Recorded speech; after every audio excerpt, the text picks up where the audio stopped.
you sent your agent to our office and to our storage locker to look at Oh, of everything course. ahead of time. Of course. It's not like, here, I didn't even look at this. I just want the audience to be clear. Yeah, that's something that we pride ourselves in, is that we pay 100% in advance for all equipment, wire upfront before we remove it from your facility. It's something that we've always done because there's something important in that few people realize, is that when you have medical equipment and you've owned it and you're in the ownership stream, when you go to sell it, it is critically important that physicians, clinicians sell these devices as is, where is. And the reason is, and this is why we pay for it 100% and we don't negotiate it after the fact, is we're buying it as is, where is, because we're severing the liability stream. By you selling it as is and getting paid, we then take it in and we go through the repair process if needed and the recertification to current manufacturer specifications. And then we sell it with a warranty, with training, with installation, and we support that device. We also have, as far as I know, the only product liability policy in the country for a reseller of significant value. And it's those things that protect you. If there is an adverse event down the road with a patient on that device, you're really protected as a seller. One of the things that I'm fearful of is when clinicians sell devices themselves is, in many cases, they don't know if they're working. They don't know if there's proper training. And in that case, if there's any adverse event, there could be some liability to the clinician. And so we really pride ourselves in the way that we do that. Let me ask you something. Over the years, you probably end up with devices that are broken too. They're not all working, and you get extra hand pieces or demo equipment is left with you for education or other purposes. Do you think that's a common problem within clinicians around the country, that there's a lot of excess sitting there? It depends on the device, but yes to all of that. Like, there's certain devices, and I guess it depends on how old they are, what the status of the company is, because we've got some very good machines now, but they're down because certain parts are not working and it's getting hard to get the parts for it. So what happens? They sit there. That's one problem. But then there's just so many different scenarios here. But the fact that the liability is gone, that's huge for us, because, as you said, if we sell directly and they burn someone, something's defective, it's like, oh, did you pay your warranty? Did you take care of this thing? And now they're coming back, I want to return it, and all of that. And all of that is gone. It's no different than selling your car, right? You could sell it directly to somebody, and then an hour later they're driving it back to you. Oh, I don't like the way the brakes feel. Or you trade it into the dealer and the headaches go away. It's very similar to many other large ticket items. Let me ask you another question, kind of somewhat related to, and you maybe think about it when you were talking about cars and trade-ins. Do you find that many manufacturers or resellers actually take the trade-ins? It's been my experience that often the rep takes the trade-in themselves and then brokers it out, but the manufacturers, have you had experience where they actually take it on trade and give you fair market value? And maybe is that one of the reasons why you had so many assets? Yeah, well, no, it depends on the company. I know for a fact that many devices I did get rid of was because the manufacturer either took an older model and they want to sell newer models, and maybe they refurbish them. Probably, I don't know what they do with them. But there's another scenario going on where the a manufacturer will take their competitor's product that you have in trade and give you a decent trade-in value for your new device, because new manufacturers are judging how well they do, how many new boxes move out of the warehouse. And if someone just can't pay the price of the new one, or says this alternative is good enough, this is a good way that people get devices off their hands, get into brand new equipment. And as I said before, this is technology.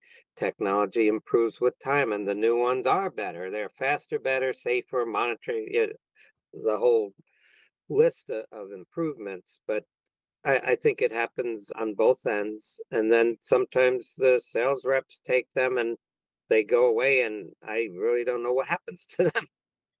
Well, we know that, and this leads to another question that I have, but we know that the way it currently works is manufacturers will take their devices on trade and they often dispose of them because they don't want those older technologies in the market.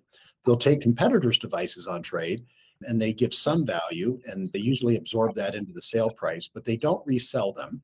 I know one manufacturer has warehouses of their competitors' equipment that they're just storing and ultimately they'll dispose of it, but they're not going to put it back out in the market, primarily because they don't know how to service it or they don't want the warranty liability exposure. Liability. And then the other way is the way you mentioned, where sales reps will kind of take it as a pocket trade, where they put it in their pocket and then they resell it themselves and give you a write down on the sales order. We ultimately think that even if you end up doing that, by calling us, we'll give you fair market value. And at the very least, you should get what we would pay for it on trade, because all they have to do is take it on trade, sell it to us for what we're willing to pay. And it's also a great way to make sure that you're getting fair market value and just not some kind of discount on the sale price. You know that we're moving towards a marketplace where ultimately you can sell these things yourselves, very much like the camera marketplace you were talking about. But the difference is on the marketplace we're creating, we're going to manage the liability and we're going to make sure the device gets picked up properly and serviced and repaired and back out properly and maintain that risk limitation that we talked about. Do you think there's a market for a marketplace where you could sell things directly, as I described, where you could retain more of your equity rather than us buying it at a discount? Oh, I definitely do. I think that scenario could work very well.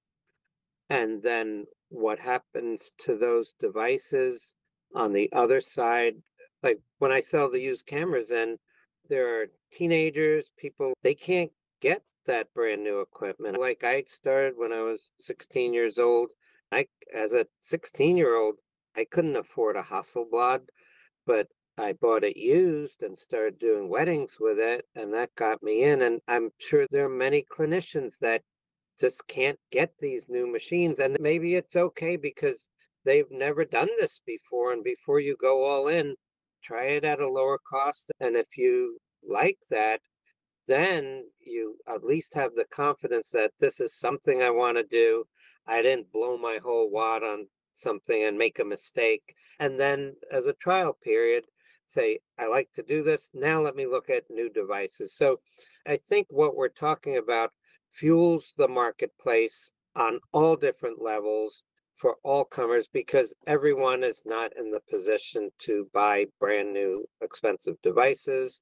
But if we help them, I think ultimately it's going to grow the marketplace, and those will be the purchasers of new equipment for the new equipment manufacturers in the future. So I think it helps at all levels. Yeah, as you know, we sell, obviously, we're the largest reseller of pre-owned equipment in the world, and we also now sell new equipment and represent a number of new emerging and established manufacturers. Would you ever buy a piece of used equipment to maybe fill it? Maybe restate that. Have you ever bought a used camera from before? Or has everything you bought been brand new? I bought a used Hasselblad when I was 16 years old, and that got me started in this. And I just so everybody knows why would I switch from Nikons to Olympus at this point in time? Because travel's getting tougher, the weight restrictions are getting tougher, and actually all the National Geographic photographers I shoot with, they all miniaturize to Olympus because you have excellent cameras, excellent lenses. Instead of 40-pound lens, I got the whole system in like 8 to 10 pounds. So when I did get the new Olympus camera, I actually went to MPB and I think I bought 3 or 4 of my lenses as high-end used ones because they were like a third less and they were in excellent condition and they had a warranty on them. And by doing that, I got like an extra lens for nothing. So yeah, I actually did buy some of them used because I started working with them because they bought all my old equipment. I got a feel for them and I said, look, you know what? I know what I gave to them. Let me give it a try and try to get some of that back. And I've used those for the last couple years. I've taken them all over the world and that equipment does very well. However, what do I buy new? Like the newest there's this very expensive long lens that we need for wildlife. You can't you won't be able to buy that used for probably 2, 3 years. You have to wait 18 months to get it new. So some things you just have to buy new. And the same for our clinicians. Like, we know there are new devices coming out that don't do what anything else has ever done before. Yes, you have to pay a new premium for that. But for your bread and butter things, just like my bread and butter lenses I needed, yeah, you can get very nice things at a much lower cost. And really, that's our whole thesis, is that in a fully of our marketplace, and I think that this great kind of parallel we've been talking about the entire time of cameras and camera equipment, it really is mimicking where medical equipment is in some sectors, such as imaging, CAT scans, MRIs, and PTs, our PET scanners, and radiology and ultrasound. Aesthetics will ultimately get there, and we believe that an open marketplace with pre-owned and new and parts and services freely working together is going to grow the market and really lower cost to clinicians. And by lowering cost to clinicians, several things happen. We see the quality of care going up for patients. We see the cost of care going down for patients. And the most important thing is we see the access to care expanding because of this open marketplace where people can freely buy and sell. One of the things that we see is, as good as you guys are at trying to pick what the next great thing will be for your practice, it's hard to do. You don't know what the competitive response is going to be. You don't know if your patients are going to adopt it. And if you make a mistake, which a lot of clinicians do, I always say we have 1,000 devices in our building pre-owned, and they all came from somebody's failure. So it's hard to always pick a winner. And if you pick a loser, you don't want to lose 100 grand. You don't want to lose 200 Right. grand. I mean, just like you said, you want to lose maybe 25, 50 grand. You don't want to lose all your money. And currently today, with the restrictions that are out there, clinicians are losing all their money. And our job is to create a marketplace where you guys can retain that and we can make some money along the way. Anything else you'd like to add to the listeners? I know this wasn't a really detailed, complicated topic, but I wanted to make sure that you and I spent a few minutes on it. Anything else you'd like to add before we wrap up?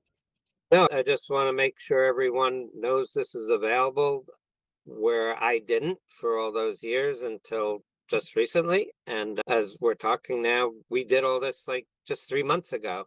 Mm-hmm. So it's fairly recent. And now I have a different look of my evaluation of what I'm bringing in, what's sitting here, I have a thought of flow of devices now in a different way I didn't have before. It used to just be come, use, sit there, come, use, sit there. Now I'm going to have a more dynamic process of the equipment. And again, make sure everyone knows we're unusual. Our job is to pioneer the new things in the future. So that's what we do. We need to have that flow. One needs to update, upgrade, or add to their repertoire to grow their business.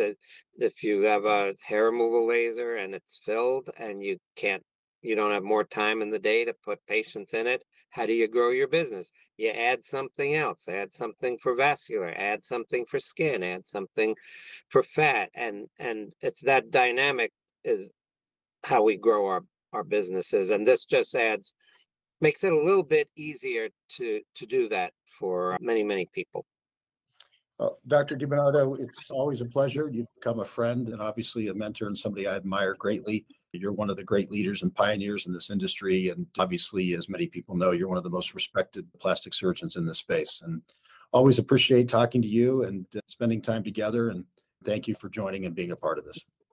My pleasure. Thank you for inviting me, Scott. We'll have to do one again soon. Thank you.